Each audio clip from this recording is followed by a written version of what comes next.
We're going back to basics, and I couldn't be happier. I love this movie, and I consider it to be the second best Halloween movie at the time it was made.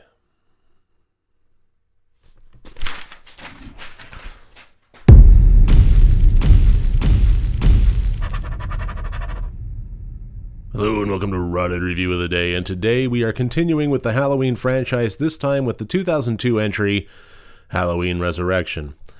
I will warn folks now that I am going to be freely talking about this movie in its entirety. I don't know about like the end, or I'm just going to freeform it and not really hold myself back. So spoilers are potentially inbound in full.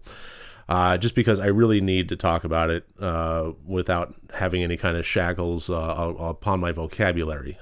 So moving on with that warning in place, this film was not just a travesty, it was an insult. That's pretty much how I feel about it. It was absolutely terrible. It was so far the worst Halloween movie. And I say so far because I know generally what's coming up. It's been a while since I have seen the Rob Zombie series, and I'll leave my opinions about them generally on the floor, but what I will say is that the second one, what I recall about it, I need a refresher. That's what I'll say. I need a refresher on the second Rob Zombie Halloween film before I crown Halloween Resurrection the worst of the series. But we'll see once I get to that review and I get to that score. But as it stands, this was absolutely terrible in every way, shape, or form and should not have been made. Period. Getting into it, this starts out with Jamie Lee Curtis back as Laurie Strode, and within the first few minutes of the movie, she is killed by Michael Myers. She thinks she has the upper hand on him. It kind of goes, sideways and higgledy-piggledy on her, and winds up getting her stabbed in the back, quite literally. It's not a fitting end to the character. Laurie Strode honestly deserved better as a character. Well, Michael Myers deserved better as a character than this movie. But the whole reason that happened was because apparently, the rest of the movie is absolute just a pile as well. And Jamie Lee Curtis was brought in under contractual obligation. She really, really, really, really, really wanted to be involved with Halloween H2O and be her. The double-edged, this other edge of the double-edged sword with that meant that she had to sign a contract for more than one movie, and this was the one that they were holding her feet to the fire, saying, "No, you have to come back for this one."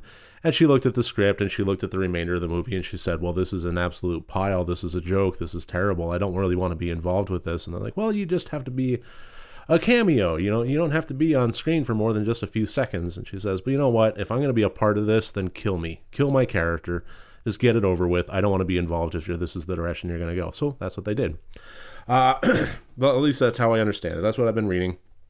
I wasn't there, but that's how I understand it. So, she was checked out, and she just wanted to be done with it after reading this terrible script. And you know what? I honestly can't say that I blame her. I would not want to be involved in this movie or in this franchise, beyond this point after having, knowing what she knew. And I imagine, just reading it on the printed page had to have been even worse to actually see it without any kind of polish to it. Anyway, moving on. So then after she dies, which is completely disconnected from anything else in the future, and well, that's pretty much why. It is established that we now have a group of college students that are hand-selected to be a part of this reality, scary TV show, but not really TV. It's an internet show in 2002. So the result of that is that everything looks like it was filmed in 240p and everything's being viewed on big, thick CRT monitors. Regardless, moving on, they get hand-selected to be a part of this one-night stunt, basically, where a group of them are spending the night in the old Michael Myers house, the house where he, as a child, killed his sister, his family. And in doing so, they come across the wrath of Michael Myers, who then protects his house, and so on and so forth, and the movie takes off from there. Everything about this was terrible. Everything about this was forgettable.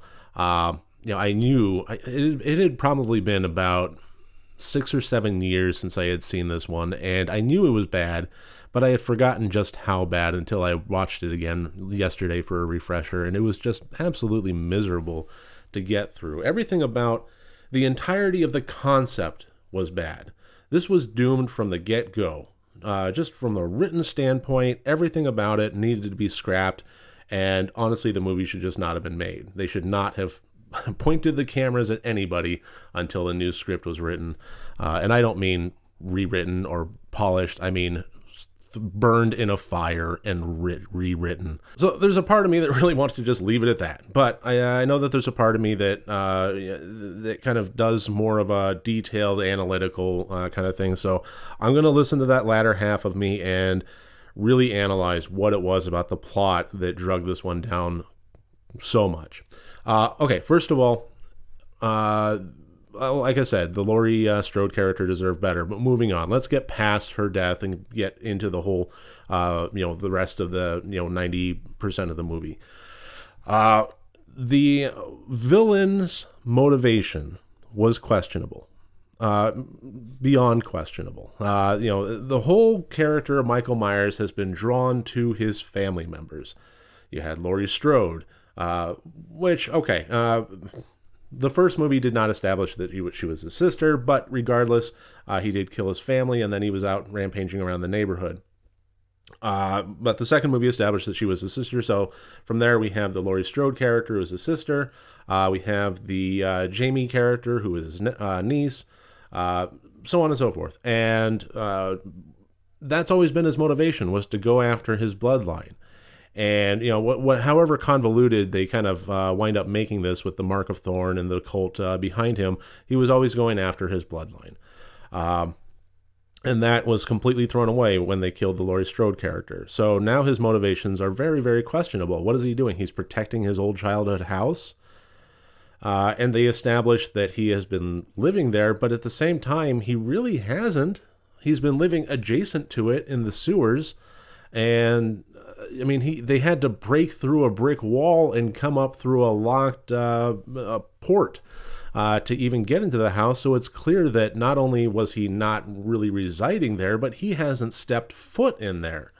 That nobody has up until the time that this show was created. So as far as a motivation of protecting his house, that seems a little bit odd. Regardless, okay, moving on from that. The reality show on the web is a laughable concept, and it was even more of a laughable concept back then. This really screamed, between the actors and the characters and this concept, it really screamed of Dimension Films really wanting to capture a fresh new audience, and what it wound up doing was totally stabbing the existing fans in the back. And that's one thing you really can't do. I understand. You want to bring in a new audience. You want to, these movies aren't going to get made unless they make money. That's just the reality of it. Hollywood is a business after all, and you need to make money. So you need butts and seats. I get it. Which means that if you're just catering to the old fan base, you'll never fill those seats. They will drift off. They will, things will happen, and you cannot rely on an existing fan base. You need new fans to be brought in. I get that. No problem. But you can never move on to the new fans while completely forgetting about the old ones. And this is a great example of a movie that did exactly that and how badly it suffered because of it. By having the show on the web, in today's terms, this would be something that would be very financially viable. But it would be done for things like ad clicks. It would be done for things like, merchandise selling. And it would be done in a way that has a lot of money behind it in the first place. Typically, an already established web presence show will have a crew that is well-polished equipment. They know, what marks to hit, exactly when, what angles, and so forth. And this movie...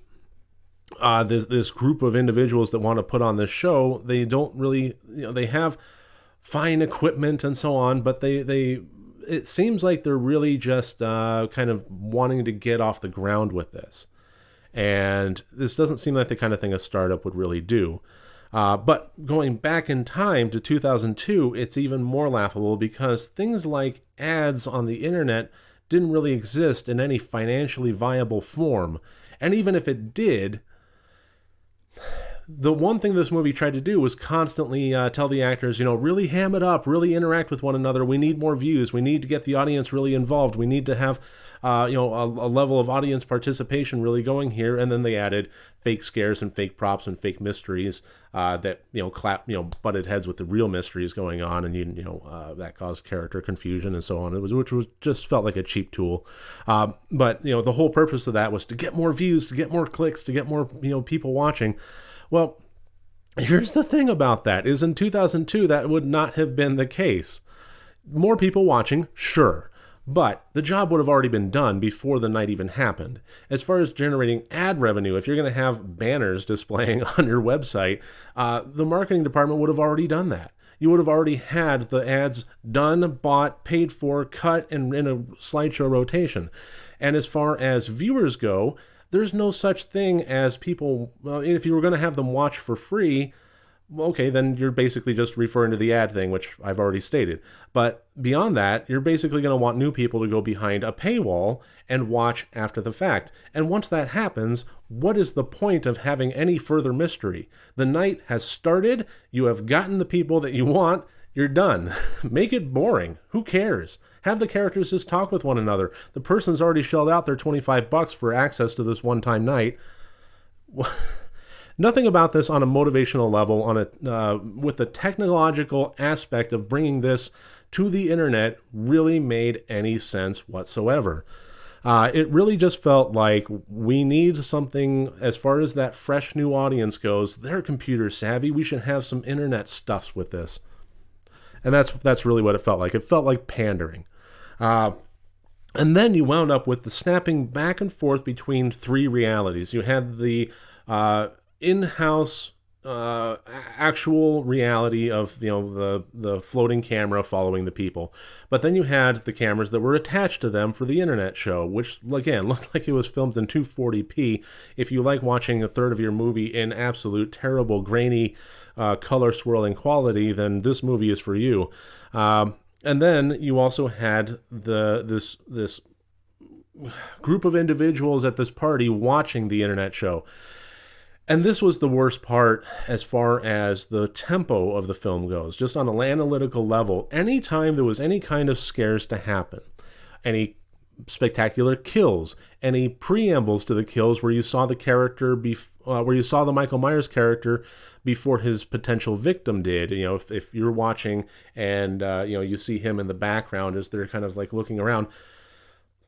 Every time that happened, it would cut to this party scene, brightly lit, colorful characters, not in any danger whatsoever, and they're reacting to it. Oh! It completely broke any amount of tension that we, the audience, might have felt in that moment.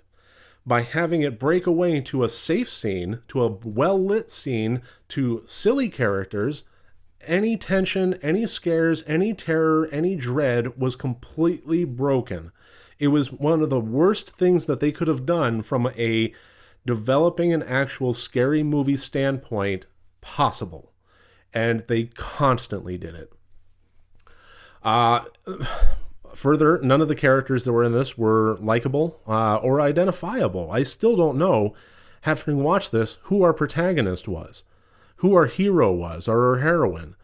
It kind of felt like they were gearing towards one particular girl there, but Busta Rhymes, who played the producer, Freddie Harris, of this whole internet show, it kind of felt like he didn't want his character to die, and he wanted to be the hero. So no matter how much he was, stabbed and then thrown aside so that we could focus on this girl that she's fighting Michael Myers and trying to get away, all of a sudden, there's Freddy again. There's Busta Rhymes again, not wanting to die, always wanting to have the final word, always wanting to have the cool tagline. So there was always like this fight for screen presence on who the hero or the protagonist was. And ultimately, I really couldn't identify or care about any of the characters in here. And then one thing I always say is isolate the terror. Isolate the terror helps with any scary movie. And in this case, they're trapped behind locked doors in the Michael Myers house. So you can say to yourself, hey, Mike, what's the deal? At least they isolated the terror. Isolating the terror only works when you're able to, create terror. It helps expand it if you've already established it, and it helps keep it within the confines. And it's not just a geographical thing, it's also a psychological thing, it's also an emotional thing, it's something that the characters could confine themselves to in their own hearts and heads. But you need to at least have the wherewithal and the technical prowess to have some terror to contain, and this one just didn't. So I'm going to go ahead and throw up all the scores here. As always, 4 different categories, each one worth up to 25 points for a total possible score of 100 points. And as you can see, this blew. This was absolutely the lowest marks of any Halloween movie yet. The lowest one up until this point was Halloween 6, The Curse of Michael Myers, which earned 40 points. This one, 22. Everything about it was miserable, and I really couldn't help but give The Intent an absolute 0. Everything that it was trying to do was a failure. It was not scary. It was not interesting. I didn't like any of the characters. None of this felt real. None of this felt fun. None of this felt entertaining. It just failed on every level, which drastically affected The Intent. However, I felt about maybe some participation points as far as the plot and the acting goes, it still wasn't enough to actually bring me in any way, shape, or form an enjoyable viewer experience. So yeah, The Intent gets a 0, and everything else just kind of fell apart as well. So yeah, 22 out of 100 points. Would I say that Halloween fans should watch this movie? If you are going through the entire series and you want to be able to say that you've seen every Halloween movie, here's what I'm going to do. Is if you wanted to pass up on this one, I'm going to go ahead and say from my heart that if you are really wanting to do that, don't. You deserve this. Anybody that is watching the Halloween series deserves to go through what I went through. This is a trial by fire. If you want to be able to have that notch under your belt to say that I watched every movie in this, then you need to earn it, darn it. So, yes, I would recommend that Halloween fans watch this, but only because they should watch every Halloween movie. As a standalone film, I would say run away from it, burn it, do not touch it. It is poison. Do not watch this movie unless you're a Halloween fan and you're making your way through the series. So that should about do it. That is my review of 2002's Halloween Resurrection. I really thank you for joining me here today. I look forward to seeing you tomorrow as I start on the first Rob Zombie Halloween movie. If you like this video, please click like and subscribe. And if you want to support me further, my Patreon and my merchandise storefront links are below. Remember, next time you want to watch a horror movie, first make sure that it's good and rotted.